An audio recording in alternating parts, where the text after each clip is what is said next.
வணக்கம் நண்பர்களே. எங்கடா இவன் புது மாப்பிள்ளையிட்ட கிளம்பி உள்ள வேக வேகமா போயிட்டு இருக்கான் தானே பாக்குறீங்க. இன்னைக்கு உலக அன்னையர் தினங்க.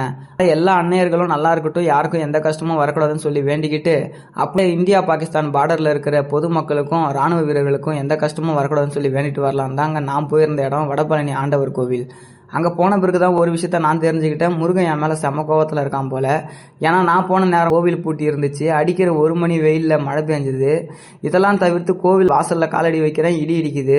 ரைட்ரா, முருகன் என் மேலே செம்ம கோவத்தில் இருக்கான்னு சுற்றி சுற்றி பார்த்துட்டு இருந்தா அங்கே ஒரு அண்ணன் பார்த்தீங்கன்னா ஏழைகளுக்கு உணவு கொடுத்துட்டு இருந்தாரு. அந்த அண்ணனுடைய நல்ல செயல் உங்களுக்கு பிடிச்சிருந்தா மறக்காம இந்த வீடியோவை லைக் பண்ணிடுங்க. அப்படியே அன்னையர் தின வாழ்த்துக்களை கமெண்ட் செக்ஷன்லையும் போட்டுருங்க. நம்ம அப்படியே வாங்கி வச்சிருந்த தாமரப்பூ மாலையையும் அர்ச்சனையும் எடுத்துன்னு உள்ள போயாச்சு. அங்கே பார்த்தீங்கன்னா ஸ்தல வரலாறை வந்து புகைப்படமா ரெடி பண்ணி வச்சிருந்தாங்க. ரொம்பவுமே நல்லா இருந்துச்சு. அதுக்கப்புறம் தான் எங்களால கோவில் கட்டமைப்பை பார்க்க முடிஞ்சது. ரொம்பவுமே பிரம்மாண்டமா கட்டி வச்சிருக்காங்க கோவில.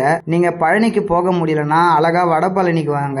இங்க அப்படியே நீங்க பழனி ஆண்டவரை இங்க பார்க்கலாம். ஏன்னா 2 கோவில்களும் ஒரே மாதிரி தான் இருக்கு. இந்த கோவிலோட ப்ளூ பிரிண்ட்டும் நான் பார்த்தேன். அவ்வளவு அற்புதமா செஞ்சு வச்சிருக்காங்க. மரத்தாலேயே செஞ்சிருக்கு. ரொம்பவுமே அழகா இருந்துச்சு. அதுக்கப்புறம் கோவிலை சுத்தி தேரு, இன்னும் நிறைய கோவில்கள், நிறைய சித்தர்களுடைய தலங்கள் எல்லாமே இருந்துச்சு. எல்லாத்தையும் பார்த்துட்டு ரொம்பவுமே நிம்மதியா வெளியே வந்தேன். அங்க பாத்தீங்கன்னா இன்னைக்கு சித்ரா பௌர்ணமின்றதுனால ஏகப்பட்ட கூட்டங்க. முடியவே இல்லை அந்த கூட்டத்துல முருகனை பாக்குறது. இருந்தாலும் பார்த்துட்டு வெளியே வந்துட்டு அப்படியே முருகன் ஞாபகமா ஒரு செயின் ஒன்று வாங்கியாச்சு. அதையும் கழுத்துல போட்டுட்டு அப்படியே காலையில டிஃபனே இப்பதான் நான் பண்ணேன். 3 மணி ஆயிடுச்சுங்க வெளியே வந்ததுக்கு. அப்புறமா ஒரு ஜூஸை குடிச்சிட்டு அப்படியே வெளியே வந்தாச்சு. இந்த வீடியோ உங்களுக்கு பிடிச்சிருந்தாலும் இது போன்ற நிறைய வீடியோக்களை நீங்க பார்க்கணும்னாலும் நம்ம சேனலை லைக் பண்ணி ஷேர் பண்ணி சப்ஸ்கிரைப் பண்ணி சப்போர்ட் பண்ணுங்க ஃப்ரெண்ட். Love you all.